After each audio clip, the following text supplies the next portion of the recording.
Hi, good morning everyone. So gilaay mo kong duty, dili mo ta akong duty. Yung sakit akong ngipon. So, kung sa na oras sa 9:29 na, hapit na mag 10. Gilaay kong duty, kanang sakit akong ngipon. Medyo ni sakit akong ngipon, weakness na ko ang ngipon, nga sakit kaayo. Na na lang ka Mo-duty na lang ko kaysa magtambay ko diri Sakit yun. Kanita man siya sakit, uy. Sakit akong ngipon. Nibangon ko is 7:40 na. Hapit na siya mag-8. Na kagabi siguro ko bangon-bangon. Every 1 hour magbangon ko. Ang butong sinahitabo, oy.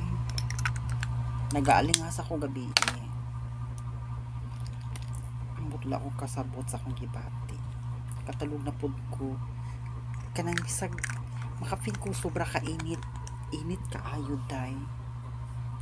Mura ko kanang mura man pud kanang babae nga nagbidipost na but nga init ang lawas sa sabot kapag sa puton. Ay, hindi na pwede maitabo sa ko. Oh my God.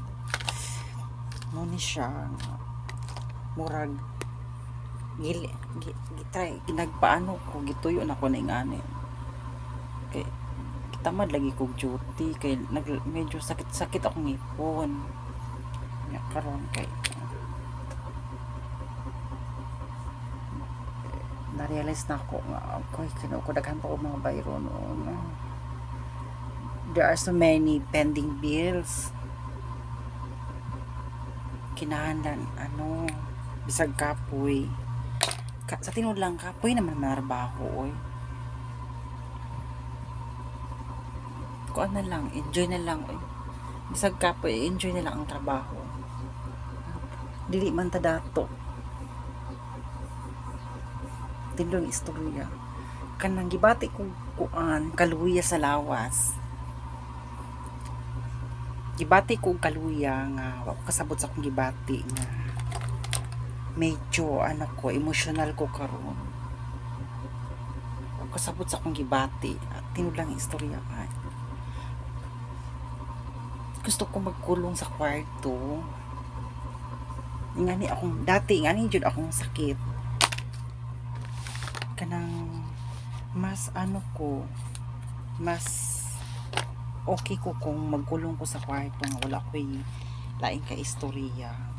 Matulog lang ko yung ana lang siya. So dili unta ko mag-duty kay I feel something bad. Ang kasakit sa akong ngipon ganiha sakit kaayo pero makaya raman siya. Kumbaga sa Tagalog humupa na yung sakit.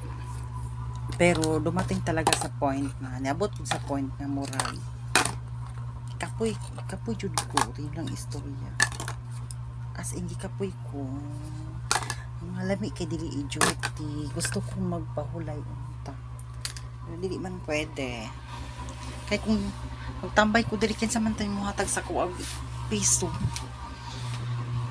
as in ka-video ko ganang there's something happen to my or something bad. Naka-feel jud kong dili maayo karon. Ambot lang kasabot. Wait lang ha. Mag-ilis ako ha, wait lang ha. No choice ko ani, mo duty jud ko ani. Gusto man ako or dili, dutihan na lang jud nako. Labanan nako ning di ambot ko pasabot sa akong gibati karon. Gusto unta ako nga magmukmuk sa kwarto whole day. So di man pwede. So bisag laay duty na lang ako. Ambot pasabot sa akong gibati jud sa tinud lang istorya. Balik lang kung mag-ilis ako ha. So, manungkit pa ko sa akong sinina o kabalo sa akong suoton. enjoy na lang nako akong life bisag kapoy, yes na lang, enjoy na lang nato atong life, di lang ta sa ito bagon og mga negative, pero naman gitan ka na murag kapoy jud ikuan sa tinudang bugat ka sa lawas lami kay dili jud ilam pa ita itulong ihigda ana kay mulmul akong ulo sakit sa akong kipati jud, my god. So kasi nina na ko, so buhat na ko karon magpalit na lang ko ani. Tuta wala mo kay appointment. Sige na lang. As in kanang tingani jud siguro ta usahay kanang makapilta og kanang kapilta og kanang kakapoy. Lami dili i-duty ana. Na Ginoo ko.